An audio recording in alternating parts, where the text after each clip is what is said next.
don't allow Yo, you. every Wednesday night, you better tune in tight. At 7 p.m. CST, we bring in that insight. Halas Hall Report, best podcast in the game. Stats and facts, you'll remember the name. Host Ken Dub got the knowledge on lock. Co-host Woody the Bear fan, talking all that talk. 3 Bear fans chilling, opinions on the side. We're here for the love, riding that Bear pride. Halas Hall, we break it down right. Join us on the journey from day to night. Blue and orange army taking over the scene. 2025's the year, know what we mean. Bear fans unite, it's our time to rise. Sunday mornings, pre-game vibes in the skies. Lions think they're fierce with Dan Campbell's call, but all that greed ain't gonna help them at all. Same old story, we know how it goes. They just can't compete, everybody knows. Minnesota Vikings always talking smack, but when it's game day, they ain't got the knack. Sitting on the couch while we're making a stand. Over here in Chi-Town, we're the best in the land. Halas Hall, we break it down right. Join us on the journey from day to night. Blue and orange army taking over the scene. 2025's the year, know what we mean. Bear fans unite, it's our time to rise. Sunday mornings, pre-game vibes in the sky. Packer fans yell blow pack blow, but can't see the truth. We're stealing the show. Rivalry heated, but we stay real cool. Halas Hall Report, yeah, that's the rule. With every episode, we build that hype. Stats and team news, we got the right type. Fan base strong, we ain't looking back. 2025, it's a winning attack. So gather round fans, put your hands in the air. Every Wednesday night, we're breathing that bear. Join the revolution, watch the magic unfold. Halas Hall Report, we're breaking the mold. Halas Hall, we break it down right. Join us on the journey from day to night. Blue and orange army taking over the scene. 2025's the year, know what we mean. Bear fans unite, it's our time to rise. Sunday mornings, pre-game vibes in the sky. So mark your calendars, don't miss a beat. Every Wednesday night, Halas Hall can't be beat. Stats, facts, team news on deck. Halas Hall Report, what did you expect? 2025, the Bears are here to stay. Blue and orange in the north, leading the way. Hey, good morning. Happy Father's Day and welcome to the Sunday edition of Halas Hall Report. It is Father's Day today and it's only 85 days to Bears football. Good morning, Woody. Morning. Beautiful fucking song, by the way. I love the intro. Yeah, a Packer fan made it, surprisingly enough, and it came out really good. Good morning, Broski. Morning, Ken. Good morning, Woody. What's going on? Actually, Mike the Actually, Bear. good afternoon. What am I saying good morning for? It's noon. Oh, wait a minute. I'm sorry. Mike made that inspired by the work that the Packer fan was doing as they were playing with new software. Is that more accurate there, Mike? Bill didn't help with mine, but I mean, Mike, you want to give him a little bit of credit, that's fine. Mike, I knew you made that song. I was just waiting for you to bust right in on that, bud. I mean, we can give him no credit. I'm fine with that. You gave him full credit. Well, I thought he did because he was doing everyone. I forgot that you actually did ours and he did the rest of the other ones. So yeah. My bad. No, you're Hey, good. I just started my coffee this morning. Okay, and of course it's the Army mug because it's Army birthday. So 250 years of Arminess. So Bears wise, kind of a little bit of a quiet week, yeah. Yeah, Caleb Williams, 21st quarterback in the league rankings already. Look, the Bears and players on the Bears, whether it be fantasy, whether it be player rankings, whether it be the team in total and power rankings, will get zero respect until they go and take it. It's always been that way with the NFC. Well, with now the North, before the Central. Just no one gets credit in this division at all. And it's all the teams, even the Packers, when the Packers are winning the division every year with 9 wins, would get zero love in power rankings. I mean, they give Aaron Rodgers some love, but honestly, not as much as some brand new kid out in the East or West Coast. That's just the way. I mean, I don't worry about the power rankings. To me, it's like whatever. You know what the power rankings are? It's what board overpaid national broadcasters get paid to do. It's also what Lions fans hold on to and take a lot of pride in every offseason. That too. And it does like the strength of schedule. It's like, yeah, whatever. I mean, it gives stuff. Like, I get it. It gives fans something to talk about. That's fine. We're 85 days out. What is there to talk about? No one's been signed. No one's getting signed that we can see right now. There aren't any trades happening that So I mean, like, we can talk about Arlington. The Bears at least have that going. Fans can talk about the stadium, where the hell it's going to be. Minus that, it's so quiet. You got to come out with power rankings and clickbait. Yeah, and veterans who are projected to possibly be cut. You see a lot of articles about that, like, oh, so and so could be on the chopping block. Should so and so be worried? Like those type of articles come out too. Yeah, when I opened up the web browser this morning, I saw like here 3 Chicago Bears players entering training camp on the chopping block. First headline that pops up. It's like they have to have something for you to click on. I was going to say I actually read that one. That's Sports Illustrated, and the first one they mentioned, I agree with Tyler Scott. Like he has to show he has at least a pulse. Like I don't know, this guy he might be cut. What's the other two? Edmonds and Komet? Nah, it's Roshan and Zach Pickens. What? Yeah, I don't think Roshan's going anywhere. Zach who wrote that? You Hefner? Let me see. I'll tell you in a second. It was Sports Illustrated. It was. Oh, look at the SI also has this one. Bears land projected starting safety in new 2026 NFL mock draft. Like they're already doing their mock drafts for 26. Well, can they do that? We're gonna get two, and we're supposed to get 3 first rounders in the 27 draft. Oh, you're not reading that article? You didn't see that? Well, how do we get 3 first? How are we getting 3 first rounders in the 27? Trading Caleb Williams. Oh. No, but I did see a mock trade that was interesting. Trey Hendrickson, the Bears, for a 2nd and 5th round pick. No. So, Woody, what'd you say for a what round? And I mean, what round? Oh, I want to go back to Ken because I know when I was messaging on the morning show, I did say, Ken, you do know it all. We all heard it. Live. No, I mean, look, the compensation was a 3rd and a 5th round pick. Yes, great, sign me up, right? But when it comes to now the salary cap and what they would have to do, that's why for me it becomes a no because like. Yeah, if a 3rd and 5th round pick, phenomenal. Take it all day. But the problem is they're going to pay the guy. And the Bears don't have the money to pay the guy. Oh, New Arlington Heights, baby. Salary cap goes up with a new stadium. That's not how it works, Woody. I wish. I know. But I mean, look at it's going to give us something to talk about. But I mean, like there was a really good breakdown. I can't remember the article now. It was a couple days ago. If the Bears were to get Hendrickson, we're not. Spotrac is making the assumption that his extension should be like 3 years, $100 million, like just so over $30 million a year, which is ridiculous, but it is what it is. In order to pay that, which by the way, next year we're already negative cap, we would have to cut so many guys. Like some guys doing, I'm sure you're fine with Komet. Was it Edmonds, or was it Edwards? One of the two. But then it was a bunch of other guys too. Like we'd have to get rid of like 6 guys on a roster. And oh, by the way, have no safeties signed on the roster either, because none of our safeties are signed for next year.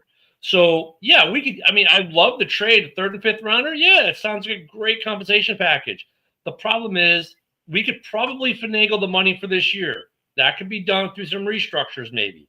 But then the amount of people you're going to have to cut and dead money you're going to take on from cutting those people, you kind of like if I would say if like it was an all or nothing kind of year, like, okay, we're going to win it this year or blow it up, sure. But I don't think we're there yet. I mean, I don't think we're there at all. I mean, not for that. That's why I say no. I mean, it's just because of economics. We're never getting them.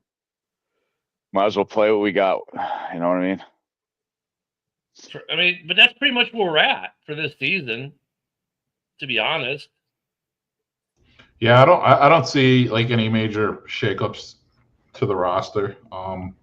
Definitely not between now and the beginning of camp. Maybe after the first week or so of camp, like there'll be a minor trade, or someone gets cut, you make a minor signing for depth at a position or something. But injuries too, we got to worry about injuries too. Yeah, for sure. Yeah. I mean, because here's the interesting part, Mike. I don't know if you heard this yet. Woody, I think you may have heard if you were tuning in the morning show. Only 2 second-round draft picks in the NFL have signed. Only 2. 30 are unsigned. 3 of those wear a C on their helmet. So the $15 million in cap space we have, about 6 of that is eaten up by them. So we have roughly $9 million in cap space for this season right now. Roughly $9 million in cap space. That's it after those guys sign. Oh, thank God we got a long snapper. We did get a long snapper, yeah. No, we're not in trouble. Oh, my God. Well, Packer fans have to say something. Oh, my God. Look, that's part of the Packer fans have to say something negative about the Bears. It's part of their daily ethos. It's part of their daily affirmations, okay? Just like we got to say that the Packers suck, if they're a team of mediocrity and have been so for the last 30 years. Well, honestly, I could see if Swift gets hurt and keep Roschon at that same role that he has. If Kyle Managi keeps, doing what he's doing, I could see him starting if Swift gets hurt. Yep. Yeah, interesting, Bruce. Do you want to tell him the interesting stat on Managi that I broke out the other day? Yeah. What's that? You said something about 7th-round picks not panning out or something like that. 0% hit rate on 7th-round picks at running back over the last well, that was for a decade between, was it 2005, 2015? Because that's where the earliest stats I guess it compiled. But the hit rate for 7th-round running backs is not good.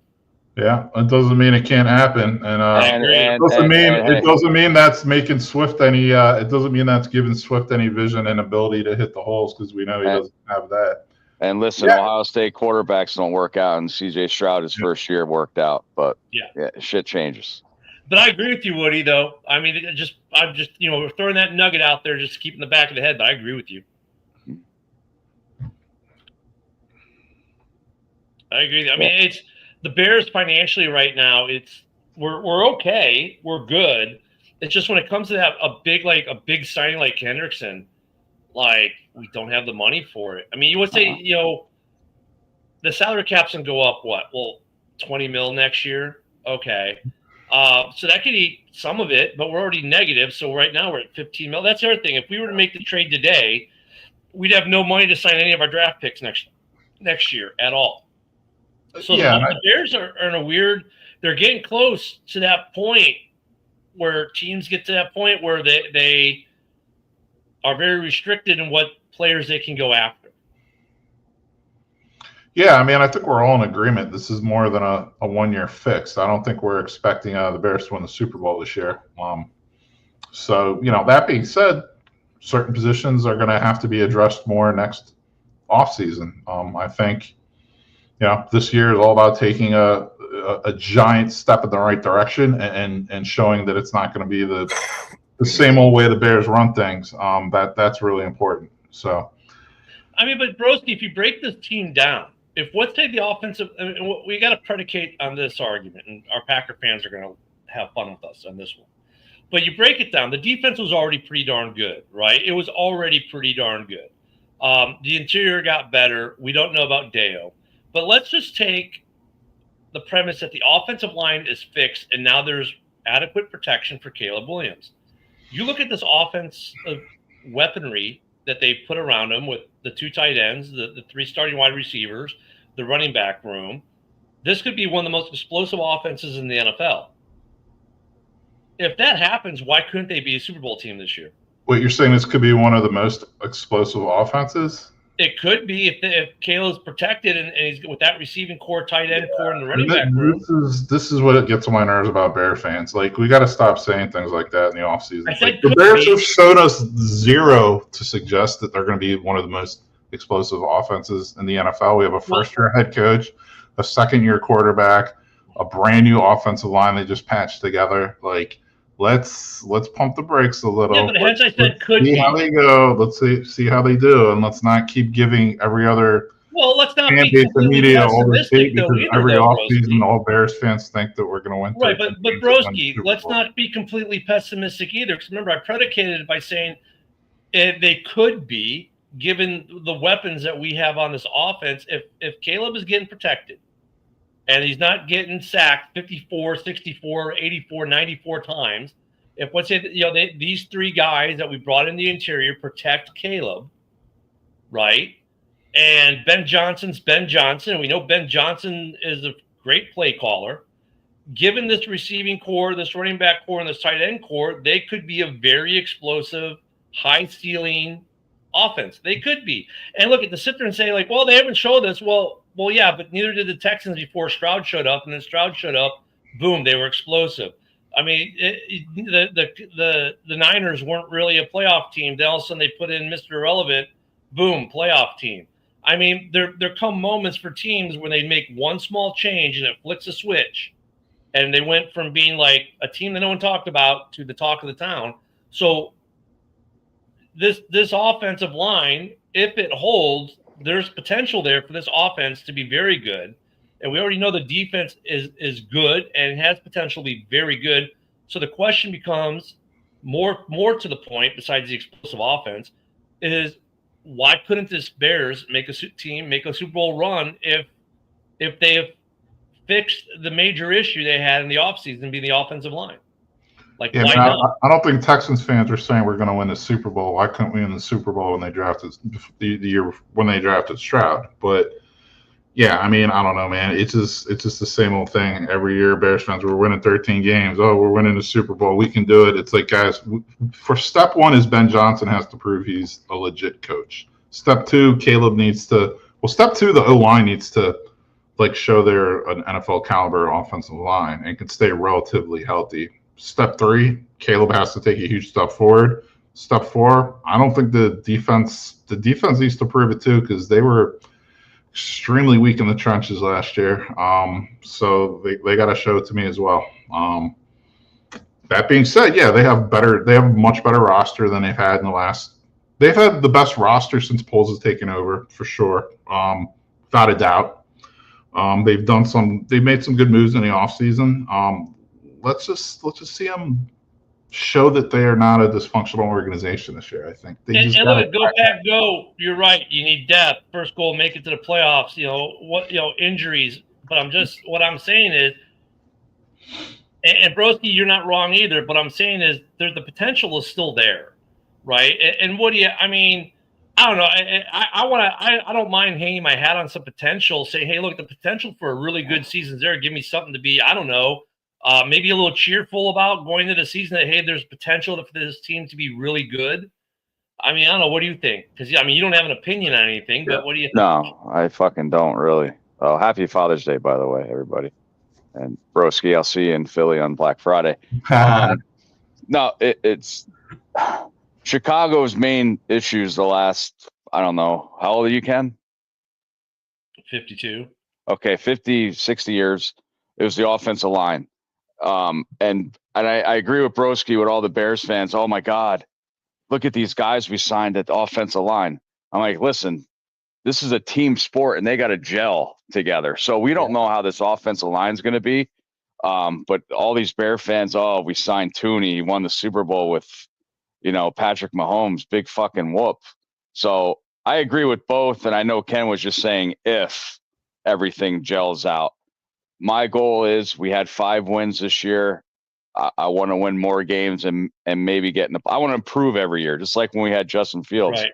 We wanted him to improve every year, Yep. which again, I thought we should have gave him another shot. But I understand what both of you are saying. I just want to improve in all areas and win more than we won last year. Then we'll talk, playoffs and stuff. Yeah, don't get me wrong. I'm looking for 9 to 10 wins this year. That's where I would like us to be, make the playoffs, have a good showing in the playoffs. But when you look at the roster with the receiving core the way it is, the tight end room the way it is, the running back room of those 3 rooms, the running back room is probably the weakest, right? Because I got at least 2 studs, maybe 3 on the receiving core. I've got 2 studs, definitely 2 studs in the tight end core. The running back room, I got Swift, and then I got, okay, are they going to use Roshan right? And what's this Manon guy get about? The O-line, yeah, it's great. We got Tooney, stud, but now I got a center who hasn't played a full season like last 2. I've got a right guard who spent a lot of time injured last year with the Rams after signing the big contract. He had 3 great years in Detroit when he was in Detroit, right? He had good years in Detroit, or 3 or 4 years he was in Detroit. He had good years there, and Ben knows him. So, okay, I'm okay, but he still had injury last year. So I'm not saying the O-line is fixed, but and then defensively, they addressed the edge with Deo, they hope. The interior is nastier than it was last year, which is good, and Gervin should be playing unencumbered this year compared to last year. What concerns me there is the safeties. None of them are under contract. I like our cornerbacks are good, better than good, I'd say. So the defense is okay. They took a massive drop off after we fired Eberflush. You know, he was gone. The defense slid. That was to be expected. I like who we brought in though to be a DC. I'm just saying if things gel right and this team clicks right, and we can stay like any other team injury free, because we do have good depth at some positions, not so much at other. They could make a deep run in the playoffs if things work right for this team this year. I'm not saying they're going to, just that it's definitely in the realm of possibilities that they could. And the other thing I'm sick of people saying is that, oh my God, they're the best team on paper. Listen, I think last year our offensive line was big names on paper, but I think the year before they had a better offensive line than last year. So I don't believe that shit as well. Well, and we saw that coaching matters too, right? The scheme, the play calling, all that matters with your line. Because there were a couple plays last year, the line looked phenomenal. On some of those run plays with Swift, you got linemen downfield trucking guys. I mean, it's like, wow, that's what you want your line. You saw flashes of the line going, wow, they actually look okay. And then, of course, the rest of the time, like, oh my God, can they do anything right? I think coaching matters too, and I think they brought in better coaches. I mean, it should be a step forward, unlike the Lions, who I agree with Go Pack Go. I think they do take a step back. I think, though, it's partially not just because of coaching, but they lost a lot of key personnel as well, and they're the inverse of Chicago right now. They're losing talent, not gaining it. They're replacing talent, I guess would be the way to go. You know, they're trying to replace high-level talent. And I think first off, there's nowhere for them to go but regression within the division. They're not winning. No one's winning 15 games in this division this year, probably. I want to say probably because last year we said no one would win 13, and we had 2 teams eclipse that. But it is a tougher season this year for the schedule. If you're into that, you know, we got the East, NFC East, and the AFC North. So that doesn't make it easy. But I mean, I see the Bears moving forward. It's going to be interesting to see how long it takes for this team to show those signs. You know, like how early do we see it? Do we see it immediately in week 1, some of it, or do we have to wait till after the bye week? Well, I have this. I'll ask me last preseason game because I that's why I do my drafts after the preseason because of injuries and stuff. Yeah, and in the Bears' case, I don't think it's the worst thing that their bye week is week 5. I really don't. I think it's the first 4 games, like we've been discussing. I mean, it's been a shit show throughout the league, like league-wide. You could tell offenses are not up to speed. So having that bye week 5, factoring in the Bears have a completely, new coaching staff, young quarterback, etc., might not be the worst thing. Well, yeah, when we're talking about Detroit taking a step back, I think the key element to their team is the running game and offensive line. Their offensive line just lost 2 guys. And Glasgow's probably going to go to center. I know he played that before. But Ragnow and Zeitler, they're going to be, they're going to take a step back, I think. Yeah, I think so too. Packers, they look solid all around on paper, but the more I'm looking at them now, I'm like, they're gonna struggle with their cornerback room. I don't think their cornerback room is good. Until proven otherwise, they really can't generate as much pass rush as they're going to need. So not saying they have a bad team or a bad defense, but I'm just not overwhelmed, which is works in the Bears' favor. I'm really not overwhelmed by the other 3 teams. Well, and they think that Hutchinson come back and be exactly what he was. He might. He very well could, but the odds suggest otherwise. I mean, the Lions will still have some pieces. They still have some pieces, but they lost some pieces. Plus, they lost brain drain. And I don't, but we brought in the architect, the guy who taught Ben Johnson. Then why wasn't he ahead of Ben Johnson on the coaching depth chart, right? Oh, we promoted within for continuity. Okay, great. Oh, we didn't really like AG anyways. Okay, nice. But you still can't replace 2 interior linemen like that with – because it's not like they went out and got someone either. They kind of did the same thing, promote from within. And they might see some limited success with that, but it's still not those 2 guys you lost. And the division got better. Like everyone else in the division, for the most part, got better. Yeah, and it's not that the other 3 teams in the division are all good teams. I'm not saying they're not, but like you said, I think Detroit's taken a step back. Would Go Pack go all day saying the cornerback room is better without Stokes and Jair didn't play most of the games? Well, Jair did play. The Packers' defense was noticeably better, especially the rest of their secondary, in my opinion. But I'm not just these teams aren't overwhelmingly like good in the division. So I mean, the door is open for someone other than Detroit to step up and claim the division. Speaking of Jair, though, Broski, I think Jair might end up in Detroit or Minnesota. I don't think he ends up in Chicago, basically go back to the money thing again, because he's going to be a 1-year prove-it deal. I mean, look, at Bears fans, some of you might be happy if we were to sign Jair because that means Stevenson's on the bench. Oh, I wouldn't be happy.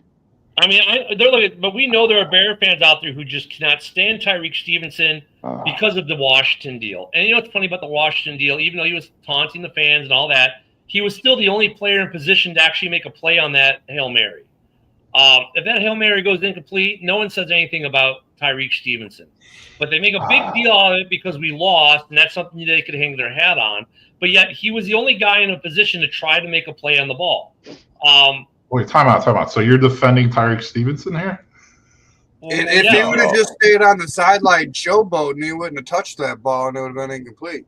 Maybe, but I mean, maybe I don't know. He still would have been in the pack because they all rushed the ball. He would have been in the pack. But the point is, the jaw jacking is not what caused the Bears to lose that game. It was a bad look. That's what it was. It was a bad look.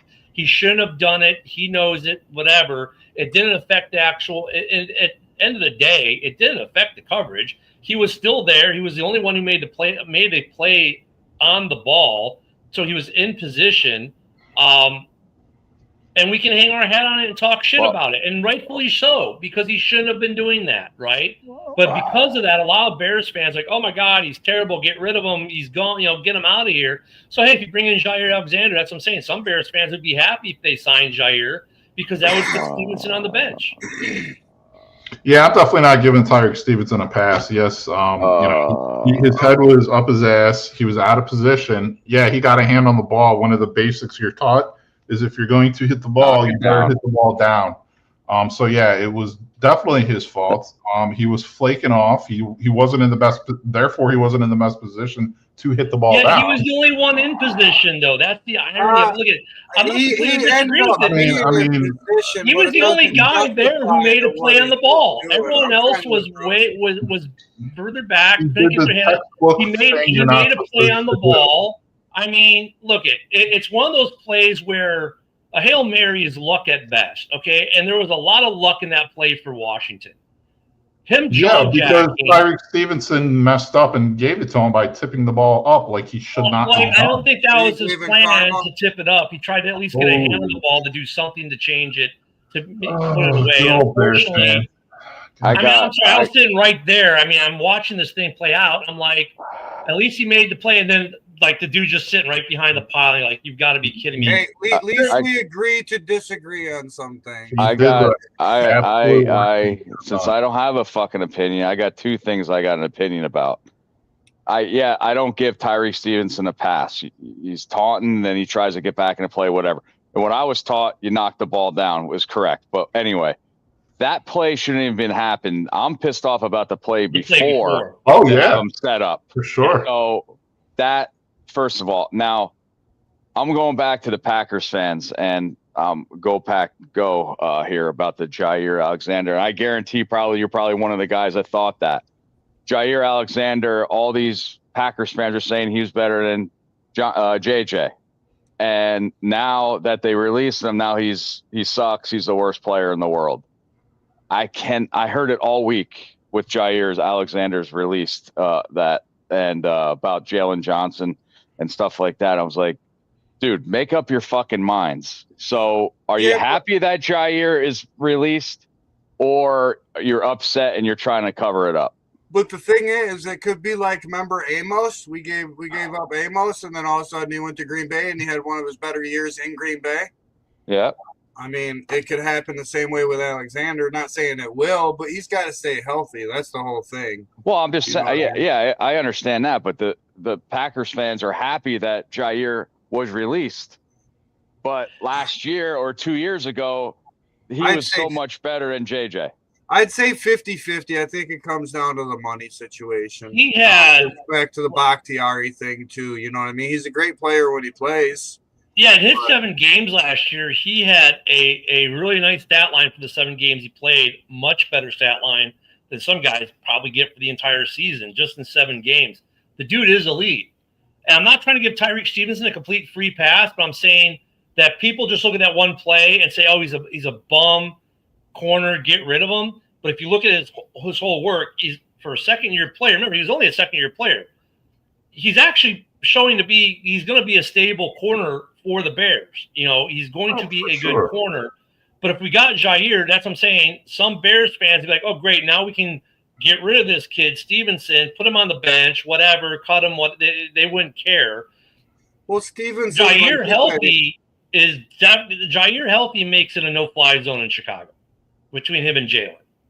They make Stevenson is a good defender for sure. Not knocking him in that. He just made a terrible decision on that situation. That's all. But if we did bring Alexander in, say for cheap, that would definitely make the safety room a lot better.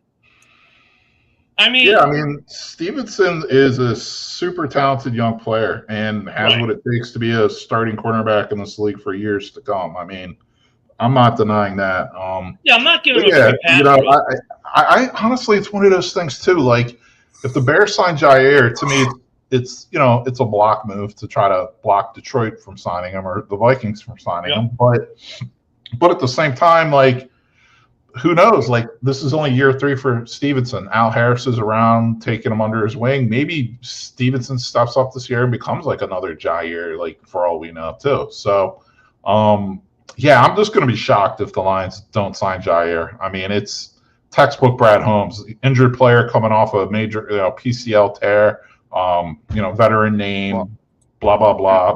That's a Brad Holmes move right CBS there. Sports is predicting he signs a 1-year, $16 million deal with Philly. Oh, my God. That's all I need. If I was Minnesota, too, like Detroit with Brad Holmes and stuff like that, I know Jair is a veteran, but Minnesota has some older veterans in their defensive backfield, so I can see maybe him going there as well. To go to his comment, on one degree, I agree. It would be a shocker because, well, we know where the Bears are financially. On the other hand, it wouldn't be. I think Jair would sign with Chicago, Detroit, or Minnesota in a heartbeat. Why? Bad blood with Packer management. He wants to show the Packers they made a mistake by not giving him the contract that he wanted. So I wouldn't call it a huge shocker. I mean, the more shocking piece for the Bears signing him would be how they'd move money around, right? Yeah. And that would mean, for instance, in order to sign him, you might have to redo Cole Kmet's contract. And that would maybe shock some people because that would mean that he's definitely not going to get cut at the end of this year if they just rework his deal in such a way to free up cap space for this year to make Jair happen.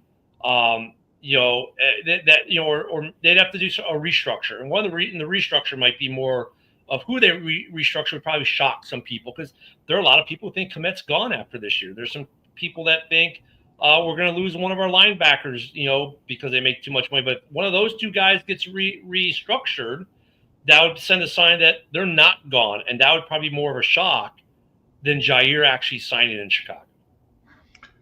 Has he officially been released? Yeah. Yeah. Okay. Mm-hmm. Oh, Mitch has changed it up again today. Now they sharp themselves. Oh, I wanted to go up to say happy Father's Day to JR too. I know we were talking. Oh, Motown Mitch is definitely not a Vikings fan. So, I mean, PFF is good, but it's not the end all. It's a good tool, like anything else. It's a tool. Individual. I don't know. Jair would be interesting. I mean, it would definitely be a little bit of a shockwave in the division. But I think we're good with Tyreek Stevenson. I think we need to kind of worry more about keeping safeties past this year and having some money for injuries. I wouldn't want to go in the season with, zero salary cap wiggle room. I want to have some money left in the cap so if someone gets hurt, we can sign someone. Well, I just hope Brisker works out and he comes back stronger than ever. And then these two undrafted free agents that we Major and Major. Major Burns and Tysheem Johnson. Yeah. Well, that's talk about cap savings. Look at that, could be cap savings there. Let's say one of those guys work out and takes a spot of someone on there. The contract's probably a little bit less. But then we might save money in the kicker realm. If we take Lee over Santos, we could save $2.3 million in cap just by keeping him and giving Santos his pink slip. I mean, there are some other weird possibilities where we could expand cap room a little bit, and that's like $2 million. But hey, it's $2 million, right?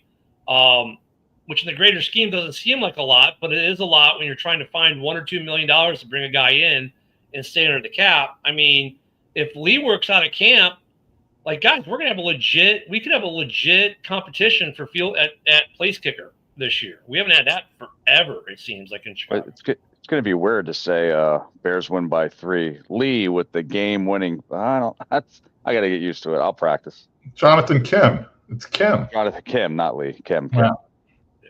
Kim, yeah. Kim. That's going to be an interesting battle to watch as we get close to camp. I mean, this kid's got a leg, and he's got a good hit rate. So Santos has got his work cut out for him to keep his job. That could be the biggest position battle of the preseason. Yeah, the only downfall with Kim is that he, played in the Big Ten. Let's bring him on. Woody doesn't like players from the best conference in college football. Oh my God! But Woody, we're up against Akron. But Woody, in terms of a field goal kicker, does it really matter what conference they played for? It's not like the defense. No, not at all. I knew Broski because he likes. We could get the kicker from Boise State. It does a little bit because some conferences don't kick in weather. Some conferences kick in pretty happy sunshine all the time. They don't kick in rain, wind, snow. Well, like if you're a kicker in Boise State, you can kick it probably from 70. Yeah, because you got the altitude, right? Yeah. No, That could be a position battle this year. I mean, so that's when we go back to when the Bears, what they'll do with the remainder of the offseason. I don't see them signing anyone or trading for anyone. I don't see them signing Jair. Jair is like a blip that, Poles, I guarantee, kick the tires on the seat. He probably made a phone call, see what the kid wants. What does he want in terms of a contract? And when the number was too high, he said, okay, thanks. And that was probably the end of it because they don't have the money, especially if he wants a multi-year deal. He's not going to get – I don't think anyone's going to give him that. But I don't think the Bears would be willing to give him anything over $10 million, partially because they can't afford to. Yeah, no, exactly. If they sign – it's either like they sign Jair or they sign, let's just say, for example, Clowney or a defensive end. Even if it's not Clowney, maybe it's, right before camp they bring DeMarcus Walker back or something. Yeah, at most they can afford to pay is like a 1-year, $10 million deal. Dorn has a good comment here. Good morning, John. Happy Father's Day. Yeah, I mean, we'll see what we have season, and there's truth to that. There is truth to that. Absolutely, and it's going to take the new coaching staff. Like it's just taking them longer to grade and to comb through like what they currently have right now. So, these last OTAs or whatever, it's like. Yeah, they've heard, what everyone else has said about them, but they have to make their own decisions. They have to put them through their own drills and, new offense and stuff and see how they play. So that's a process unto itself. That's all brand new to them this year. So, yeah, I don't believe there's any other, like, required scheduled, team events until camp, right? So, yeah. No, but you'd expect max participation of the team of these scheduled team events that are non-mandatory with the new coaching staff. I mean, you figure these guys are. Well, that's what I wanted to ask. Is there anything like that between now and the beginning of camp? Let me see. I'm not sure if there is, but I really don't know. Definitely. Well, right now is what this week is off-season OTAs, I believe. There are OTAs that are going to go on every week now, I think. Let me see. Are there? Hold on. Okay, so they had voluntary minicamp was April 21 through 23, rookie minicamp in May, OTA workouts June 9 through 11. We just finished those. Mandatory minicamp was the 3rd through the 5th. You know what? That's it. Yeah, I think they're done until camp, which, yeah, I mean, I agree. Like, I don't really foresee any moves being made until the beginning of camp. Nope.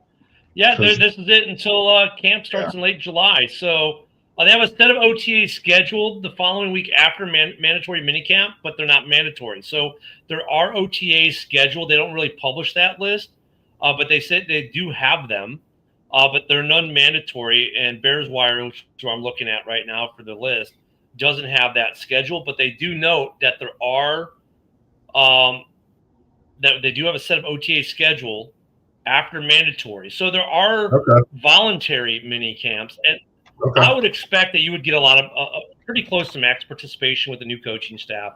I mean, granted, guys are getting married, they're going to weddings, they're going on vacation, they're doing other things they've had planned. So you'll get some guys who might miss 1 or 2 for that kind of stuff. But overall, I think you'll find with this team, we'll see a lot of max participation, or pretty darn close. And Motown, I can't believe you got booted and banned from the Daily Huddle. That's crazy. Really?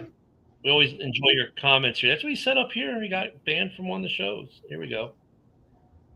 You got kicked from the show, at least.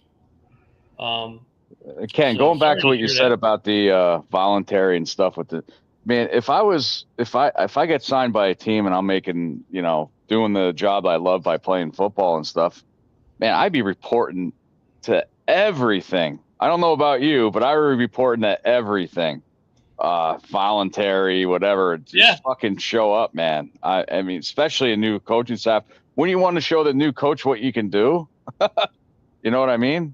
That's just me, I guess. Yeah, no, for sure. Yeah, he clarified that. Go, Pat, go.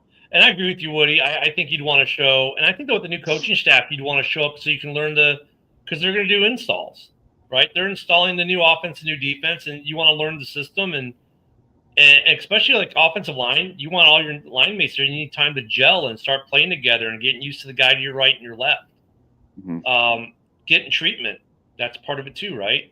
There's a lot of pieces. I think we'll see a lot of that. But yeah, Dorn makes a good comment there. We are in a see what we've got season, and with the amount of money we've invested in the offensive line, we hope to see a lot. To be honest, we hope to see, and I mean, it needs to be significantly better.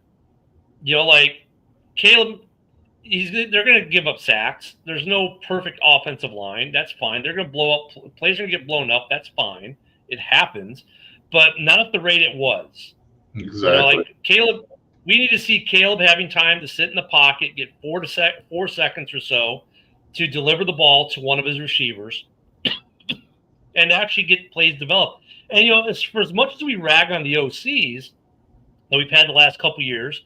And not that they were the best, because like Waldron and the knucklehead we had before went to Vegas and got fired midway through that season. I think part of the problem they had though too is the offensive line couldn't protect long enough for the plays that they had designed to actually develop. And I want to see what Ben Johnson's newly designed offense that he's designing around Caleb and the players on this squad looks like compared to what he was doing in Detroit. No, I'm excited about this Ozzy guy though. Broski, you reading up on this guy? Dude, I love this kid. I'll tell you what. You don't know how long I've wanted the Bears. Like, I'm telling you, I'm like, I want minimum height for a left tackle should be 6'6". Like, I want a 6'6", 6'7" left tackle, tall, lean, athletic, angry, like can anchor, and that seems like what we have in this kid. Yeah, he has the pedigree. He's got the want to do it. He looks like he's got the right body type for it. Like, let's throw him out there and see what he can do. I really do. Here's a question, though. What do you do with your former left tackle? Mr. Braxton? He's not ready. He's not going to be healthy. I don't think. No, but what do you do with Braxton when he comes back? He's on the well. So this is year 4, right? His rookie deal, right? So 3. Is it 3 or 4? 4. Go and Dorn are 2 different people, Mitch. Let me see how long Braxton. Yeah, this is year 4 for Mr. So this is a contract year. Yeah. So what do you do with him? I mean, you still, here's the thing. You still want him to come back healthy. You still want him to get healthy and be able to contribute this season. We know how it goes. What's the chance that every starter on the O-line stays healthy for every game this year? I mean, pretty much almost 0, Could he develop into like a swing tackle kind of role? So I think it's really going to be between Kieran and Braxton. I wouldn't rule out that they, Braxton, my thing is no matter if he plays left or right, he can't anchor. So like I'm not a fan of him. Like so even as a backup. But Kieran's now going to be year 2, so you've got 2 more years after this. You got 2 more years of team control. Yeah, don't worry, Caleb. I got your back. Do you move Braxton to the interior, or kind of make him like a left guard, right guard super sub? Direct answer is I just think they part ways, and it is what it is. Like that's my direct answer. What I think will happen. I think after this season, I think the team they don't re-sign him for cheap. They don't re-sign him to make him a guard. They don't re-sign him to have him be a swing tackle backup. They just part ways. That's what I think will happen. Kieran's lucky he's a 3rd-round pick. And last year, you're a rookie. Like, hey, I don't hold it again. You're a rookie. So this season, let's let this new coaching staff take a look, coach them up, see what they have in them, let them evaluate Kieran.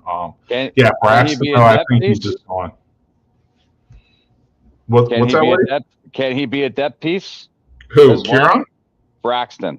Yeah. This year he will. I just don't see him on the team after this year, personally. But, I mean, you never know. I mean, I think the Bears would make a play to keep him in depth at the end of this year. It depends on what kind of teams are going to offer more money to be a starter, to be honest. It's one of those deals like, let's say the Bears are going to give him X amount of money and say, hey, but you're primarily going to be a backup. And then another team comes and says, yeah, we want you to be our starter. See ya. We already know where he's going to go. We assume most players would go to be a starter. So Sam Mustipher. Yeah.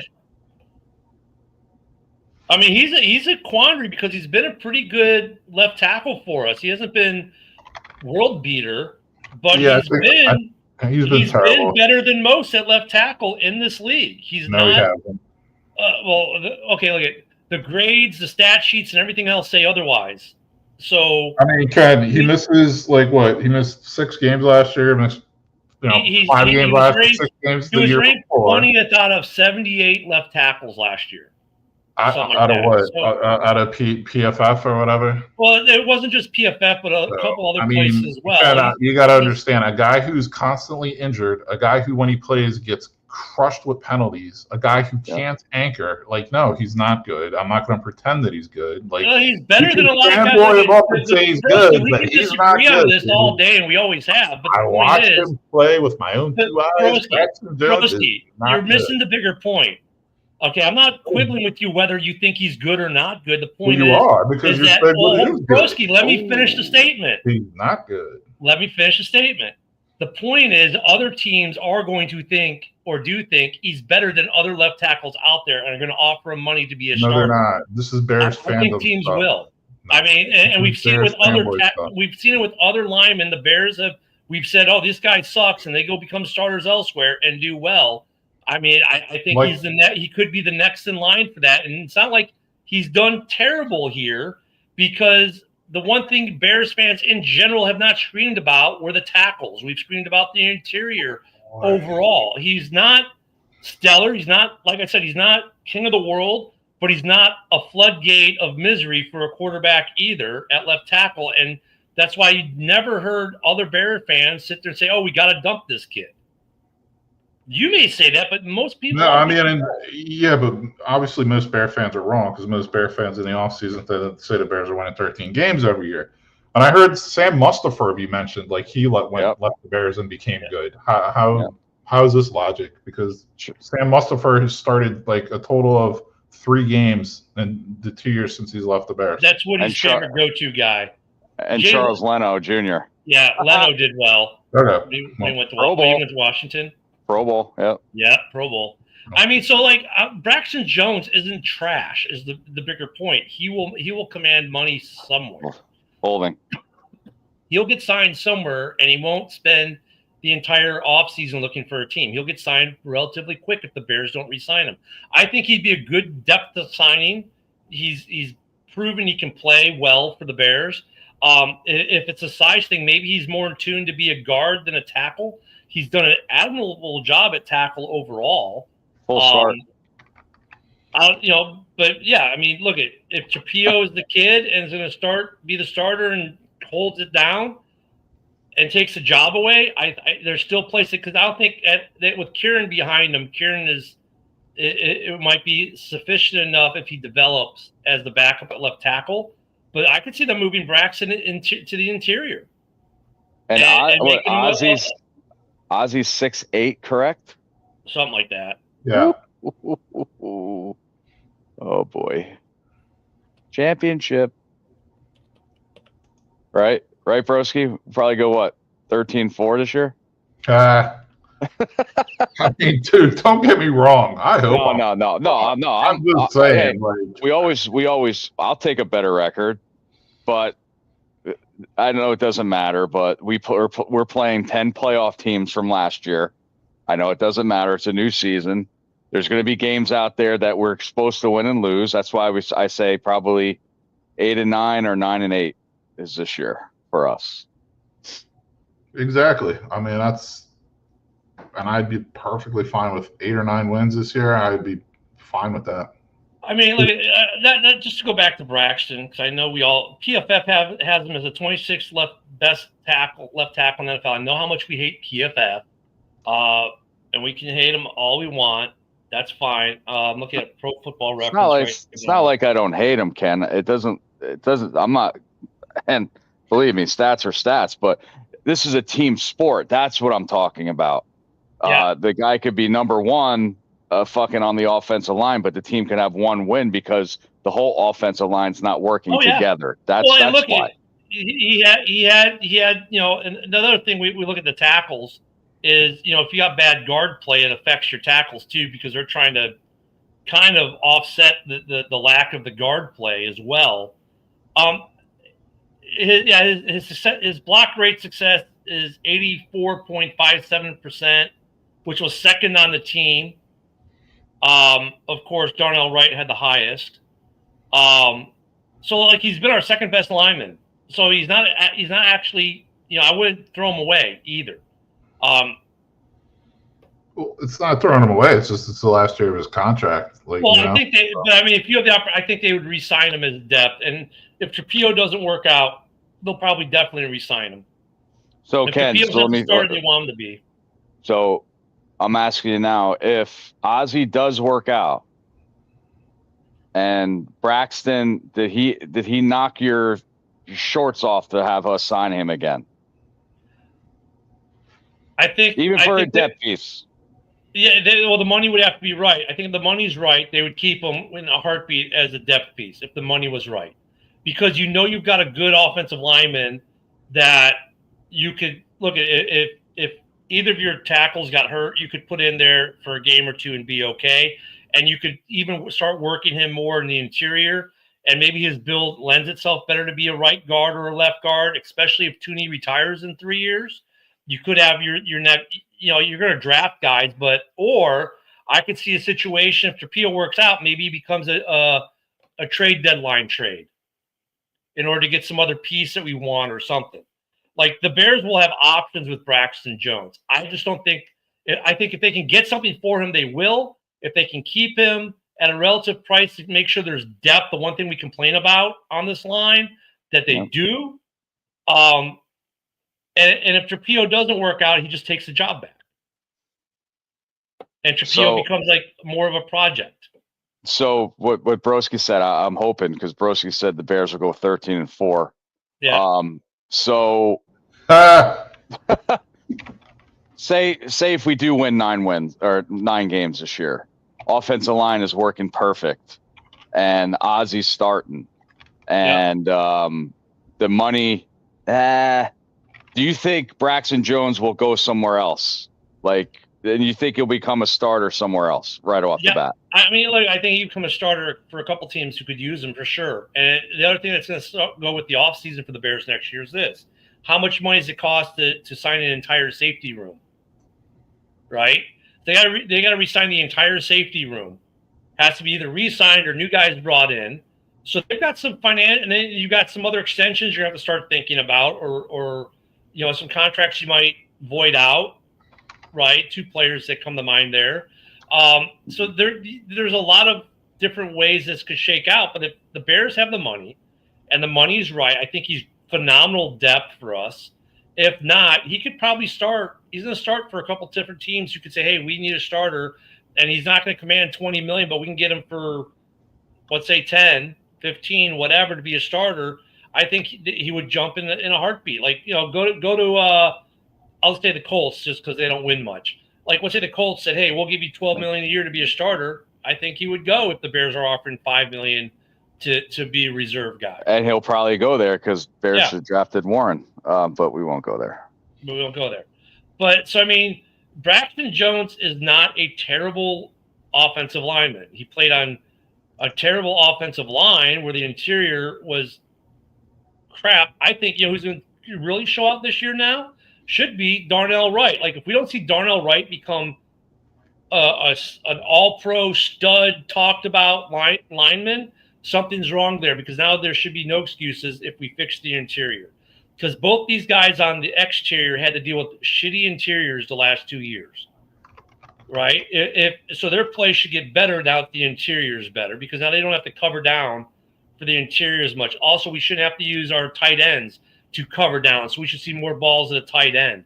So that's what I'm saying. Braxton Jones, I think, gets a little bit of a bad rap, but I think the Bears are in a good position. This is a great position to be in, isn't it? You have a guy who's pretty good, and now you got a guy who you're really high on, or you can get rid of the guy who's pretty good if you want to. That's a good position to be in, but we need to make sure we maintain depth in case any of these guys get hurt. Good talk, Ken. Close it out. Don't forget, tomorrow is Monday, right? Yeah, Ken and Ken in the morning. We'll be back here Wednesday night for Halas Hall. Everyone have a great Father Day. Go Mando's Grills. And definitely enjoy your day. Go eat you some steak. Thank you everyone for joining us on this Father's Day. We may take Mother's Day off, but Father's Day we work. Have a great one, everyone. Bear down. Go Big Ten.